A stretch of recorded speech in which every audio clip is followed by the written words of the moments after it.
अस्सलामुअलैकुम, मैं हूं सिकंदर अली और आज हम पढ़ने जा रहे हैं रेशो एंड प्रोपोर्शन का क्लास नंबर 3 है। लेक्चर नंबर 3 है, इसको हम पढ़ने जा रहे हैं। तो हमने पहले समझा था कि रेशो क्या होता है और डेफिनेशन भी समझी थी पिछली क्लास में। तो आज हम इसको प्रोपोर्शन की डेफिनेशन पढ़ेंगे। प्रोपोर्शन की डेफिनेशन में क्या होता है और उसके एग्जांपल भी देखेंगे। सही, रेशो को हमने पिछली क्लास में डिटेल में पढ़ा था। अगर किसी ने नहीं पढ़ा तो वो आगे जाके पढ़ सकता है। सही ना। इसके बाद आज हम प्रोपोर्शन की डेफिनेशन पढ़ें। तो प्रोपोर्शन की डेफिनेशन क्या होती है? टू इक्विवेलेंट रेशो होता है, से फॉर्म करता है, क्या बनाता है? प्रोपोर्शनल बनाता है। मतलब कि दो रेशो ऐसी होती हैं जो मिलके क्या बनाती है? प्रोपोर्शन बनाते हैं। मगर वो क्या हो? इक्विवेलेंट हो, बराबर हो, दोनों आपस में क्या हो? बराबर हो। वो क्या बनाती है? इक्विवेलेंट रेशो में। फॉर एग्जांपल हम देखते हैं, एग्जाम्पल ए में एक रेशो हमारा आता है 3:4। ये जो निशानी होती है वो क्या होती है? रेशो की होती है। और जो ये होती है इक्वल टू के बराबर होती है। इसके बाद 6:8, ये क्या होते हैं? आपस में बराबर होते हैं। सही है। तो ये फॉर्म जो होती है, ये शक्ल होती है, ये किस चीज़ की होती है?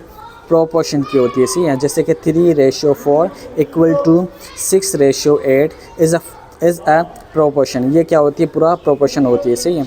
इसको हम इस तरह से भी पढ़ सकते हैं कि रीड एज, इस तरह से पढ़ सकते हैं 3:4 इक्वल 6:8 से ये 3 और 4 क्या होते हैं? ये इक्वल टू होता है हमारे 6 और 8 के बराबर। अब ये कैसे इक्वल होता है इसको हम डिटेल में देखते हैं। यहाँ पे हम एग्जांपल के तौर पे देखते हैं। जैसे कि हमने आपको बताया कि 3, 8, 4 जो होता है हमारा 6 और 8 से ये हमारा 8 आ गया, ये 8 है। सही है ना। 3:4 सही है, यहाँ पे आ गया हमारा इक्वल टू। सही है। और 6:8 यही जो हमने यहाँ पे लिखा है वो यहाँ पे उतार दिया सेम टू सेम। अब ये किस तरह से होता है? अब इसको हम जो है हम इस तरह से भी लिख सकते हैं। हमने पीछे आपको डिटेल में भी बताया कि हम इसको इस फॉर्म में भी लिख सकते हैं। सही है। आपको मैंने बताया कि इस फॉर्म में भी लिख सकते हैं। इस रेशो को इस तरह से भी लिखें या इस तरह से लिखें, दो बात क्या हो जाती है? सेम होती है। इस तरह से लिखें या इस तरह से लिखें। तो ये भी इस तरह से लिखा हुआ था, हमने इसको इस तरह से बना दिया। और ये भी इस तरह से लिखा हुआ था रेशो की फॉर्म में, हमने इसको डिवाइड करके इस तरह से फॉर्म में बना दिया। अब ये बराबर कैसे हैं? आपको पता है कि ये जो यहाँ पे डिवाइड हो रहा है, यहाँ पे इस साइड पे आके क्या हो जाएगा? मल्टीप्लाई हो रहा है।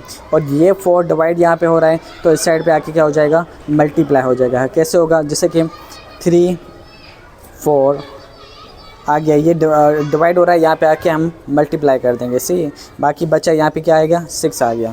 अब ये ऐसी फिगर बन गई। अब हमारा क्या, यहाँ पे 4 होता है। अब 4 को हम इस टाइप का इस तरफ करेंगे तो वो क्या हो जाएगा? मल्टीप्लाई हो जाएगा। जैसे कि 8 मल्टीप्लाई बाय 3 हो गया। इसको हम इक्वल टू करके हम 6 यहाँ पे रखा था, जो ये डिवाइड हो रहा था वो इस साइड आके हमने इसको मल्टीप्लाई कर दिया। आपको यहाँ पे नज़र आ गया कि ये जो 4 था उस साइड पे होके यहाँ पे आके क्या हो गया? मल्टीप्लाई हो गया। अब हम क्या करेंगे? इन दोनों को मल्टीप्लाई करेंगे और इन दोनों को मल्टीप्लाई करेंगे तो आंसर क्या आना चाहिए? बराबर आना चाहिए। अगर हम इनको मल्टीप्लाई करते हैं तो हमारा क्या आता है? 24 आता है। और इसको भी हम मल्टीप्लाई करते हैं तो हमारा आंसर क्या होता है?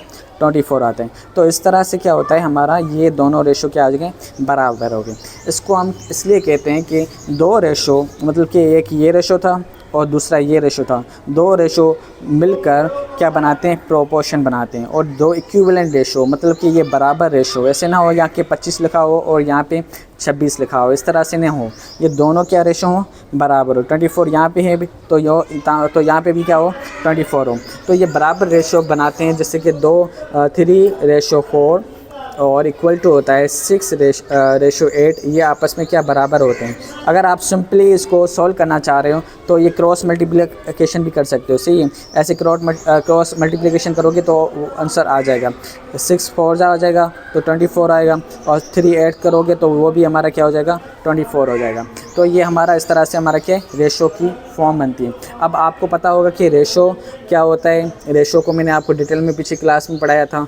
और प्रोपोर्शन क्या होता है? प्रोपोर्शन ये होता है कि दो इक्विवेलेंट होता है, दो बराबर रेशो होते हैं, फॉर्म करते हैं। फॉर्म मतलब कि बनाते हैं, शक्ल बनाते हैं। किस चीज़ की? प्रोपोर्शन की शक्ल बनाते हैं। प्रोपोर्शन। सही है। Two equivalent ratio form a proportion, वो क्या बनाते हैं? प्रोपोर्शन बनाते हैं। एग्जाम्पल मैंने आपको बताई कि 3:4 4 इक्वल टू 6:8। अब ये क्या है, बराबर होता है, इसको हम प्रोपोर्शन कहते हैं। अब ये किस तरह से बराबर होते हैं ये मैंने आपको यहाँ पे डिटेल में करके, या क्रॉस मल्टीप्लिकेशन करो तो अभी आपका आंसर बराबर आएगा। इनको क्रॉस मल्टीप्लिकेशन करो या इनको क्रॉस मल्टीप्लिकेशन करो तो दोनों के आंसर बराबर आएंगे। वो किस तरह से आएंगे ये भी मैंने आपको नीचे डिटेल में बताया है। नेक्स्ट क्लास में इसके जो क्वेश्चन होते हैं वो किस तरह से सोल्व होते हैं वो हम देखेंगे। तब तक के लिए अल्लाह हाफ़िज़।